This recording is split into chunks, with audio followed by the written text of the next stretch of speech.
Hello students, welcome to Textile Science class. I am your Uma ma'am. This is basically for SEMS 2 students. In the last video we have seen how many types of finishes are there. Now we will go through the mechanical finishes and its types. These are basic finishes.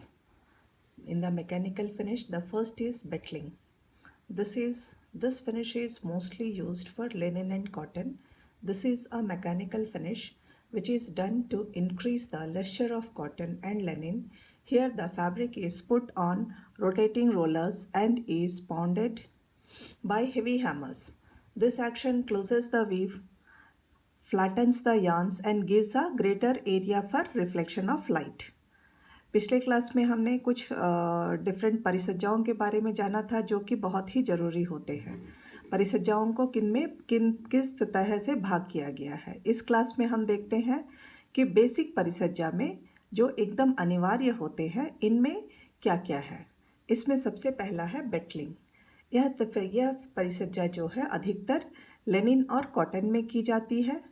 इससे क्या है कि cotton की और Lenin की थोड़ी सी shine को बढ़ाया जाता है, लश्चर को, उनके सॉफ्टनेस को थोड़ा सा बढ़ाया जाता है। इस तरह से इसमें क्या किया जाता है कि रोलर्स के बीच से कपड़े को डाल करके उस पर हैमर्स के थ्रू से उस पर दबाव डाला जाता है। इससे क्या होता है, रेशा जो है वो फ्लैट हो जाता है, यान जो है वो फ्लैट हो जाता है एंड सॉफ्टनेस है। जो बुनाई के वक्त में जहाँ जहाँ कहीं कहीं जो अनफिनिश्ड बुनाइयाँ थी वो सब एक बराबर होकर के एक स्मूथ सरफेस आ जाता है, जिससे कि रोशनी और लाइट अच्छी तरह से उसमें से आर पार हो सके और उसमें थोड़ा सा चमक आ जाता है इसकी वजह से।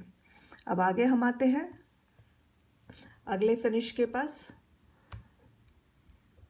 जो है कि हमारा शेयरिंग। हमारा अगला फिनिश है sharing.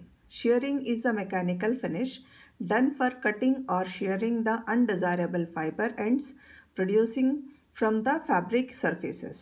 This machine is having wide cylinders, brushes and cutting blades. When the fabric is passed over the cylinders, brushes raise the loose fiber ends and cutting blades shear the ends to give a uniform surface. The extent of shearing to be done varies according to the requirement.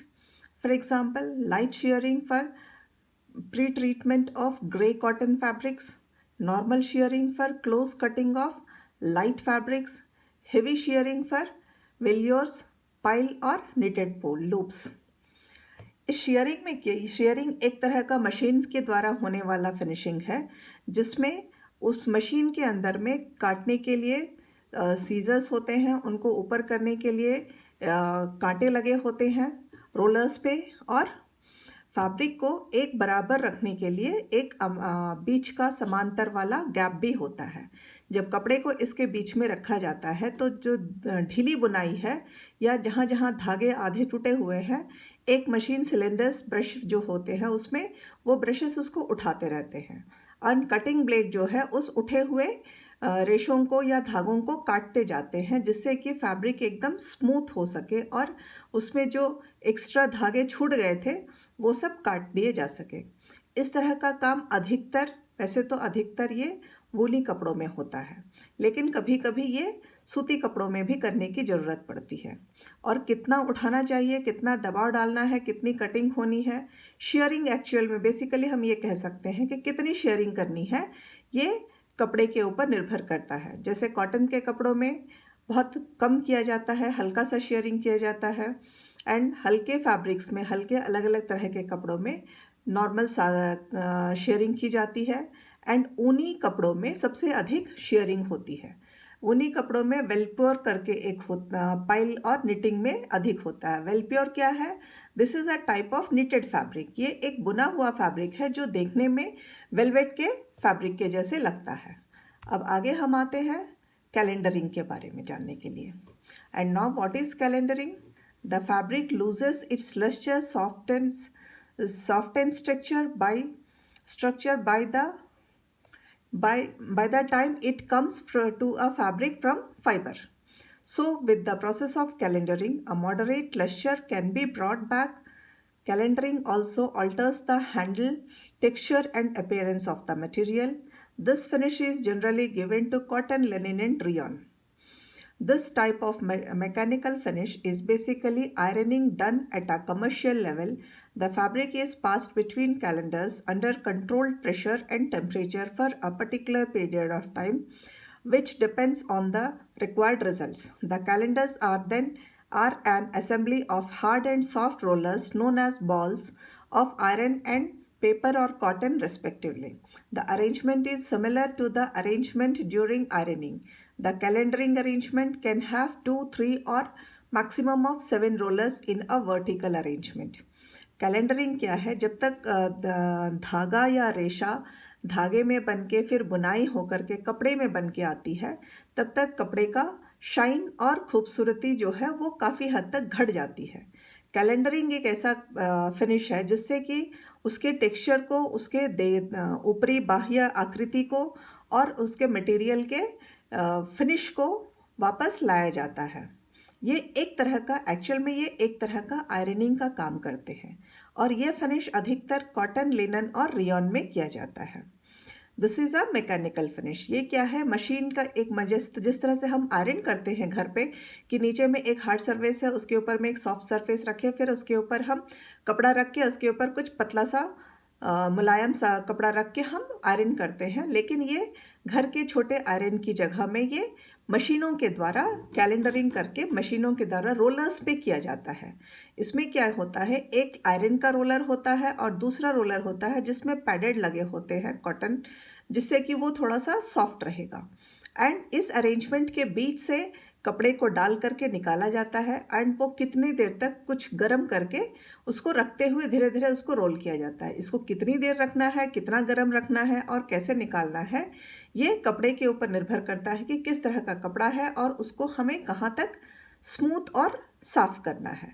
इस तरह से करने से क्या है, fabric का जो lustre है, टेक्सचर जो बिगड़ गया था वो भी वापस आता है, उसका थोड़ा सा टेक्सचर भी वापस आता है, उसकी जो शाइन घट गई थी बुनाई के वक्त वो भी वापस आ जाती है। एक कैलेंडरिंग करने का जो मशीन होता है उसमें 2 से 2, 3 या अधिकतम 7 रोलर्स लगे होते हैं। हर मशीन में उससे अधिक नहीं होते हैं। अब हम आगे आते हैं टेंटरिंग के बारे में। अभी तक हमने बहुत सारे तरह के फिनिशेस जाने हैं। इसी तरह से टेंटरिंग एक और फिनिश है जो थोड़ा अलग तरह का काम करता है। Tentering is a mechanical finish that sets the warp and weft of woven fabrics at right angles to each other, stretches the fabric to its final dimensions and dries it. The fabric is stretched by the use of a tenter frame. It consists of chains fitted with pins or clips which travel on tracks and hold the selvage of the fabric. As the wet fabric passes through a heat chamber, creases and wrinkles are removed, the weight is strengthened, the weave is straightened and the fabric is dried to its final size. This is a basic but important finish. Improper tentering can lead to off-grain fabric which will affect the appearance and performance of properties. ये टेंटरिंग एक ऐसा mechanical finish है जिस पे क्या होता है, जब हम बुनाई करते हैं तो उसका जो ताना और बाना कभी कभी एकदम सही राइट एंगल 90 डिग्री के एंगल में नहीं होता है। इसको क्या किया जाता है, फ्रेम में कपड़े को खींच करके बांध दिया जाता है। उस फ्रेम में पिन्स लगे होते हैं जहाँ कपड़े को फंसाया जाता है। इसके बाद में उसको गर्म कमरे में डाल करके उस पर गर्म हवा चलाई जाती है जिससे कि कपड़ा खिंच करके अपनी जगह पे आ जाता है सब चारों तरफ से। इससे क्या होता है, जो हमारा ताना और बाना था वो सीधे 90 डिग्री के एंगल में आ जाते हैं।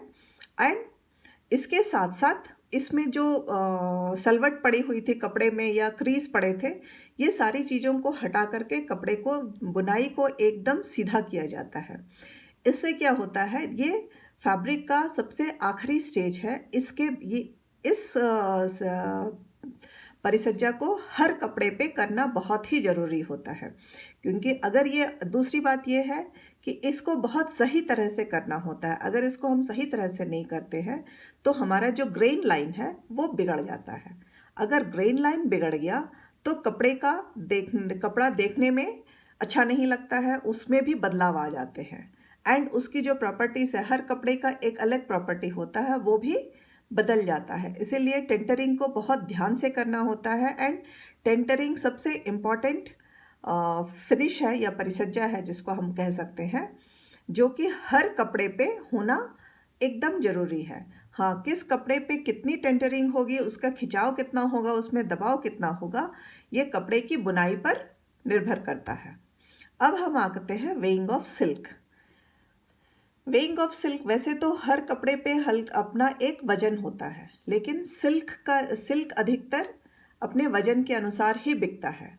अगर उसका वजन कम है या उसका वजन सही है, तभी वो उसके दाम भी अच्छे मिलते हैं। कभी कभी सिल्क जितना भारी होता है, कहते हैं उसके वजन उतना अच्छे से, उसके दाम भी वैसे मिलेंगे।